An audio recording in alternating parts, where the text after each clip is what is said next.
Pada kesempatan kali ini, kenalin aku Yupita Medianti dari jurusan Hubungan Internasional Angkatan 2024 yang akan memandu series pada kali ini. Series kali ini bakal beda nih sama seri-seri sebelumnya yang biasanya kalian lihat di Instagram. Jadi pada series kali ini kita kedatangan tamu spesial dari Menteri dan Wakil Menteri Kementerian PSDM, Kabinet Bahtera Karsa BEM Universitas Jenderal Sudirman tahun 2024. Kepada Kak Citra dan Kak Jaki, dipersilakan untuk memperkenalkan diri. Sweet. Oke, perkenalan aku dulu ya. Halo teman-teman semua, perkenalkan nama aku Tirta Citra. Aku dari Fakultas Hukum Angkatan 22. Di periode ini aku diamanai sebagai Menteri Pengembangan Sumber Daya Mahasiswa Kabinet Bahtera Karsa BEM Unsur tahun 2024. Oke, giliran aku ya? Oke. Halo teman-teman semuanya, perkenalkan nama aku Arya Fusaki. Di sini aku diamanahi menjadi Wakil Menteri menemani Kak Tirta di Kementerian Pengembangan Sumber Daya Mahasiswa. Untuk nama panggilan sendiri aku biasa dipanggil dengan nama panggilan Bang Jack. Alex. Cukup. Oke, tamunya dari PSDM nih, of course. Pada kesempatan kali ini kita bakal bahas terkait jejak perjalanan satu periode Kementerian PSDM. Sebelumnya teman-teman tahu nggak sih apa itu Kementerian PSDM? Jadi Kementerian PSDM atau Kementerian Pengembangan Sumber Daya Mahasiswa adalah kementerian yang berperan penting dalam menciptakan mahasiswa yang berkualitas dan berintegritas. PSDM menjadi perancang dan pelaksana program yang tujuannya untuk meningkatkan kapasitas, kompetensi, dan karakter mahasiswa. Untuk lebih jelasnya, apa itu Kementerian PSDM? Boleh dong Kak Citra ataupun Kak Jaki menjelaskan sedikit tentang Kementerian PSDM. Oke, karena mungkin di sini ada Menteri PSDM itu sendiri, silakan Kak Tirta mungkin bisa menjelaskan Kementerian PSDM itu isinya apa aja gitu. Oke, baik. Kementerian PSDM isinya apa aja ya? Mungkin kita bisa mulai dari tupoksi dari Kementerian PSDM sendiri. Kalau PSDM kepanjangan adalah Pengembangan Sumber Daya Mahasiswa. Tupoksi atau tugas pokok dan fungsinya itu sebenarnya intinya adalah dua. Yang pertama adalah fungsi kaderisasi dan juga fungsi pengembangan diri mahasiswa. Nah, kalau misalkan fungsi kaderisasi itu adalah fungsi di mana teman-teman PSDM berusaha untuk meningkatkan kaderisasi yang ada di lembaga-lembaga fakultas kayak gitu. Jadi teman-teman PSDM ini lingkupnya tuh bukan di BEM Unsur untuk meningkatkan kaderisasi BEM Unsur, tapi kaderisasi dari Universitas Jenderal Sudirman itu sendiri. Jadi masuk 12 fakultas lingkupnya. Dan yang kedua adalah pengembangan potensi diri mahasiswa. Ini dimaksudkan adalah Kementerian PSDM ini tugasnya adalah mengembangkan potensi diri mahasiswa dalam bentuk soft skill gitu, dan condongnya adalah lebih ke pemimpinan yang memang ujung-ujungnya itu urusannya ke organisasi itu sendiri kayak gitu. Mau nambahin Jak? Oke. Aku sedikit nambahin dari kedua fungsi yang udah disebutkan sama Kak Tirta, fungsi kaderisasi dan juga fungsi pengembangan diri terutama di bidang soft skill, itu nantinya bakal tercermin di proker-proker yang dijalankan oleh PSDM gitu. Keren banget ya ternyata Kementerian PSDM itu. Tadi kan dijelaskan nih kalau Kementerian PSDM itu sebagai perancang dan pelaksana program yang untuk mengembangkan soft skill dari mahasiswa. Di antaranya program-program tersebut ada Sudirman Student Summit atau S3, School of Leadership Organization or Solo, ada juga SAPA, Lingkar, dan Series. Selanjutnya kita masuk ke pembahasan program yang pertama yaitu S3. S3 kan bikin excited nih, satu unsur gitu ya. Gimana sih kenapa harus ada S3 buat mahasiswa baru Universitas Jenderal Sudirman? Oke, baik. S3 atau Sudirman Student Summit itu sendiri adalah acara yang biasanya tiap tahun tuh selalu ada kayak gitu ya. Cuman kalau misalkan ditanya kenapa sih harus selalu ada S3, itu karena biar teman-teman maba itu lebih tahu loh soal unsur itu sendiri, apa sih yang ada di unsur, apalagi dari segi kegiatan kemahasiswaannya. Ada UKM, paguyuban, fakultas, emang ngapain aja sih di situ kayak gitu loh. Dan itu bakal dipaparkan secara garis besar di S3 itu sendiri. Dan juga nanti teman-teman maba itu bakal diberikan materi-materi yang gunanya untuk membekali teman-teman maba selama masa perkuliahan. Makanya materi-materinya kayak ada manajemen finansial, terus juga public speaking dan lain-lain.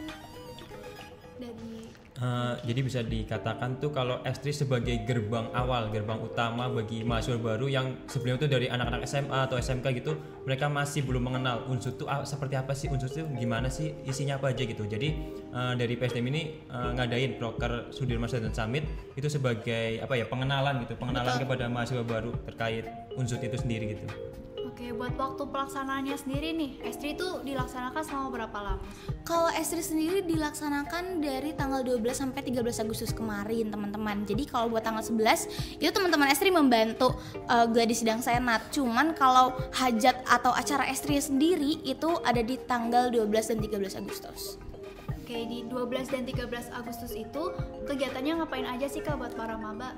Oke, kemarin ya mungkin teman-teman maba bisa flashback ya, kemarin 12-13 tuh ngapain aja. Ada stadium general itu yang dipandu sama Maudy Ayunda, plus juga ada performance dari Maudy Ayunda, terus ada parade paguyuban, parade UKM, terus parade BEM Unsud juga, dan selain itu juga diperkenalkan paguyuban, UKM, dan juga fakultas lewat stand-stand yang ada di lapangan Grendeng, kayak gitu sih kalau garis besarnya. Oke, selanjutnya nih masuk ke apa yang ditunggu-tunggu sama angkatan 23 dan 24 nih biasanya. Gimana sih cara jadi panitia Estri? Oke, gimana cara jadi panitia Estri? Daftar Betul. guys. Karena panitia Estri tuh gak mungkin dari teman-teman PSDM aja, atau mungkin ada yang bertanya kalau panitia Estri berarti dia anak BEM ya? Enggak juga guys. Jadi kalau panitia Estri itu memang dibuka open recruitmentnya itu dari teman-teman kaderisasi, dirjen kaderisasi yang ada di BEM Unsur di PSDM. Nanti teman-teman kaderisasi nanti ngebuka oprek, dan biasanya kalau tahun ini tuh kan ada di sekitar April ya guys, atau Maret akhir di April, dan kayaknya kalau misalkan untuk di tahun depan itu nggak akan beda jauh juga sih untuk persiapannya, karena persiapan Estri sendiri itu kan cukup panjang ya, makanya opreknya tuh ada di awal semester genap kayak gitu. Oke, buat kepanitiaannya sendiri nih ada berapa divisi? Dan dengar-dengar katanya ada perubahan divisi dari tahun sebelumnya. Boleh dijelaskan Kak? Oke, jadi kalau misalkan divisi sendiri itu sebenarnya dari tahun ke tahun cenderung sama ya teman-teman. Cuman memang ada divisi yang di merger dan juga ada yang dipisah. Kalau misalkan untuk yang di merger itu ada divisi ibadah dan juga divisi lapangan. Mereka di merger menjadi divisi lapangan. Cuman di divisi lapangan itu ada subdivisinya itu sendiri. Jadi lebih kompleks dalam divisi lapangan itu sendiri kayak gitu. Terus yang kedua, untuk yang dipisah itu ada divisi Humpub. Tahun lalu kan ada yang namanya Humpub ya, Humas dan Publikasi. Tahun ini dipisah menjadi Humas sendiri dan juga PIT atau pendataan publikasi dan IT. Di situ teman-teman PIT ngurus fokusnya ke pendataan dan juga publikasi. Kalau kalian sering lihat konten-kontennya Estri dan salah satu anaknya adalah anak PSDM, itu yang ngisinya atau yang membuatnya itulah teman-teman PIT. Terus nih, tadi kan ada perbedaan divisi. Selain itu ada nggak sih pembeda lagi yang mencirikan Estri tahun ini yang bikin beda banget dari tahun sebelumnya? Ini kayaknya sangat dirasakan sama teman-teman. Betul banget. 2, 3, dan 4 kayak atau teman-teman angkatan atas ya. Itu kelihatan banget bedanya itu penerapan gelombang atau shift-shiftan kayak gitu. Kok bisa sih ada yang gelombang-gelombang kayak gitu di Estri? Kan tahun-tahun sebelumnya kayaknya Estri cuman pakai satu venue ya di Graha Widyatama aja, tapi tahun ini tuh ada 12 fakultas. Di setiap fakultas tuh pasti ada venue-venue sendiri. Itu dikarenakan karena pertambahan dari jumlah maba itu sendiri. Tahun ini mabanya sampai 8.000 orang, makanya ada shift-shiftan. Dan teman-teman dari panitia Estri sendiri tuh berusaha biar tiap shift atau tiap gelombang yang ada di hari pertama dan hari kedua, tanggal 12 dan 13 yang orangnya berbeda itu, mereka mendapatkan experience yang kurang lebih sama spektakulernya kayak gitu loh. Makanya di tanggal 12 ada Maudy Ayunda, di tanggal 13 ada Bisma Smash. ya begitu. Tadi udah dijelasin ya terkait Estri. Selanjutnya ada program kerja lagi yang tahun ini juga cukup bikin tertarik buat para maba, yaitu Solo. Boleh Kak Jaki jelasin di mana sih Solo itu? Oke, Solo sendiri itu kepanjangan dari School of Leadership Organization. Dari namanya sendiri sekolah. Jadi Solo itu sebagai sekolah kepemimpinan buat mahasiswa baru. Jadi dari sebelumnya Estri mereka kan udah diperkenalkan lah dengan isi unsur gitu, kayak ada UKM dan lain gitu. Kemudian setelah mereka menjalani perkuliahan, di awal-awal mereka kuliah itu kan mereka masih butuh yang namanya kayak melatih gimana cara mereka memimpin diri sendiri dan lain gitu. Jadi kami dari PSDM tuh mengadakan proker atau program kerja yang namanya Solo atau sekolah kepemimpinan gitu. Jadi ini ditujukan untuk mahasiswa baru angkatan 2024 kemarin. Buat Solo sendiri tuh tiap tahun mempunyai tema yang berbeda gitu, tema kepemimpinan yang diambil. dari tahun sebelumnya tuh kepemimpinan transaksional. Sedangkan di tahun ini tuh kita mengambil tema kepemimpinan situasional. Jadi seperti namanya sendiri teman-teman, situasional. Sebagai pemimpin kita harus tahu gimana kita bertindak atau berperilaku kepada staf atau anggota kita gitu. Jadi kita perlu melihat kondisi yang terjadi di dalam organisasi atau di dalam kelompok kita. Jadi dalam memimpin kita dapat membuat keputusan yang sesuai dengan kondisi yang sedang terjadi gitu. Iya betul banget. Jadi untuk tahun ini teman-teman PSDM merasa bahwa kita nggak bisa loh saklek di satu model kepemimpinan, tapi harus kita menguasai beberapa model kepemimpinan. Tujuannya biar kita bisa fleksibel dalam semua situasi dan kondisi yang ada. Oke, selanjutnya buat solo ini dilaksanakan selama berapa lama sih Kak? Untuk solo sendiri dari awal pembentukan kepanitiaan atau awal mulai solo itu dijalankan itu dari bulan Mei, sekitar bulan Mei. Untuk tanggalnya aku sendiri agak lupa ya. Intinya di bulan Mei itu mulai persiapan dari opening buat oprek panitia. Kemudian setelah dibentuk itu ada first meet dan lain-lain gitu. Untuk acaranya sendiri, acara utamanya itu diadain di bulan September, bulan kemarin, 2 bulan kemarin. Iya. Di tanggal 7, 14 sama 21 dan juga 22. Jadi karena bentuknya sekolah itu di tanggal 7 itu ada kelas, di tanggal 14 ada kelas, di tanggal 21 ada kelas. Kemudian karena bentuknya sekolah itu ada yang namanya wisuda gitu. Jadi teman-teman solo yang udah mengikuti kelas, mengikuti tugas-tugas yang mereka jalankan, itu mereka dapat rapot, dapat nilai dan nantinya tuh bakal diwisuda gitu di tanggal 22 September 2024. Oke, aku juga mungkin mau nambahin sedikit karena sebenarnya di Solo ini sendiri adalah bentuk optimalisasi dari ST itu sendiri ya, dalam bentuk kepemimpinan pun dalam pembekalan teman-teman maba untuk menjalani kehidupan kampus nantinya. Makanya ketika di S3 itu ada penugasan dan juga materi mengenai LinkedIn. Nah, karena teman-teman PSDM itu merasa aware dengan karir mahasiswa ya, makanya di Solo itu sendiri ada materi khusus mengenai LinkedIn. Tujuannya untuk mengoptimalisasi apa yang teman-teman maba itu dapatkan pas lagi di S3 kayak gitu. Dan setiap tanggal 7 di tanggal 7, 14 dan 21 itu materinya berbeda-beda kayak gitu. Oke, keren banget ya ternyata program kerja Solo itu. Selain nih ada S3 Solo, terus juga ada program kerja Sapa dan Lingkar. Boleh tolong dijelaskan gimana sih program kerja Sapa itu dan kenapa harus ada program kerja Sapa? Oke, mungkin kalau untuk program kerja Sapa dan juga Lingkar nggak semua teman-teman KBMU merasakan ya, karena kita sendiri itu nyambangnya ke teman-teman PSDM yang ada di BEM Fakultas dan juga yang ada di Hima. Kalau misalkan teman-teman yang ada BEM Fakultasnya, biasanya kita emang ke BEM Fakultasnya ke bagian PSDM-nya. Tapi kalau misalkan memang tidak ada, itu kita ke teman-teman Himanya kayak gitu. Dan tujuan dari Sapa itu sendiri adalah kita sharing-sharing teman-teman mengenai pengembangan diri mahasiswa dan juga kaderisasi kayak gitu. Nah, bedanya sama Lingkar karena ini ada di Ditjen Korma, koordinasi Ormawa ya. Bedanya kalau misalkan Lingkar nih kita yang nyamperin ke teman-teman fakultas satu persatu kayak gitu. Jadi emang forumnya lebih kecil, tapi kalau di Lingkar itu forumnya lebih besar, di mana teman-teman PSDM BEM itu bertemu sama teman-teman PSDM yang ada di fakultas untuk merundingkan atau membahas suatu urgensi tertentu yang emang harus diselesaikan secara cepat kayak gitu.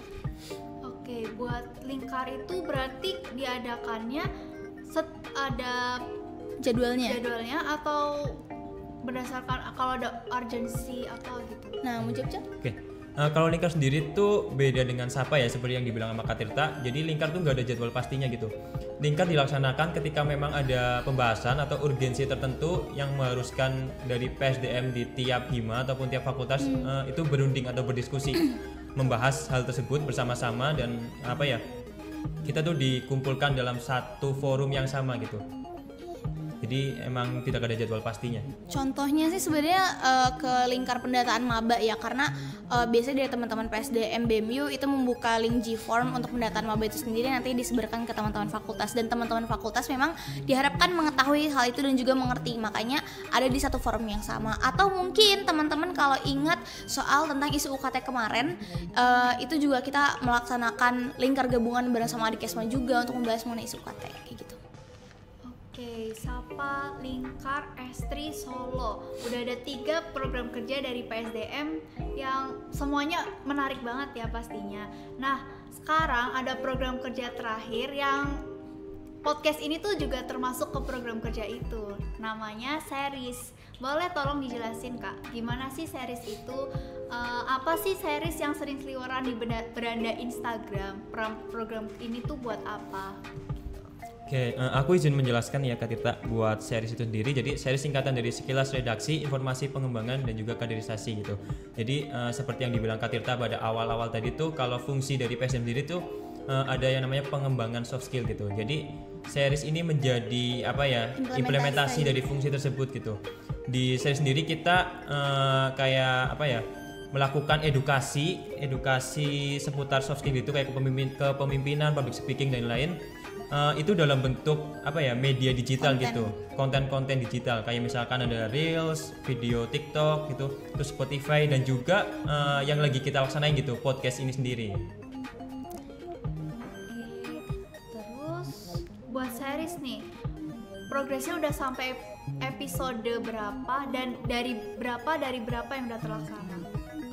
Untuk seri sendiri kita merencanakan di awal dulu tuh 19 episode. Betul, 19 episode. Jadi di episode pertama itu 2.0 itu seingatku ada 2.1 itu do and dance terkait dengan Ramadan gitu. Jadi pas puasa kita boleh dan gak boleh ngapain gitu. Terus untuk episode yang terakhir kebetulan ini merupakan episode dari series yang terakhir gitu. Jadi kita merecap, kita menceritakan kembali tentang seperti apa PSDM satu periode ke belakang itu. Ternyata episode kali ini sebagai penutup dari betul series banget. ya. Selain program kerja series di Jen IPK nih, kan series dipegang sama di Jen IPK. Apa sih apalagi yang harus dikerjain sama Dijen IPK? Mungkin hal-hal di luar series ya, yang menjadi perintilan-perintilan gitu. Oke, mungkin dari Kak Tirta mau menjelaskan atau dari aku? Mungkin nanti kamu nambahin, aku mau siap. coba jawab. Dari teman-teman IPK, kebetulan teman-teman IPK sangat kreatif ya teman-teman, dan sangat inovatif dan inisiatifnya tinggi kayak gitu.